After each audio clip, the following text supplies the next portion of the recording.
Traffic आणि road हे खूप मोठे विषय आहेत आणि याच्यावरती म्हणजे लिटरली कोणीच कामं केलेली नाही आहेत. मेट्रोचं काम सुरू होण्या अगोदर रोड वाइंडिंग ह्या बाणेर बालेवाडी मेन रोडची अपेक्षित होती, ती झालेली नाही आहे. फुटपाथ अक्षरशः लोकांना राहिलेले नाही आहेत लोकांना चालायला. जागोजागी ट्रॅफिक कोंडी होती आहे.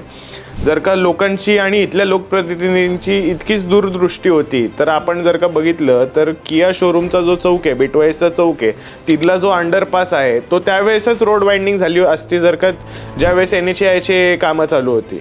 म्हणजे ही दूरदृष्टी आहे का तुमची?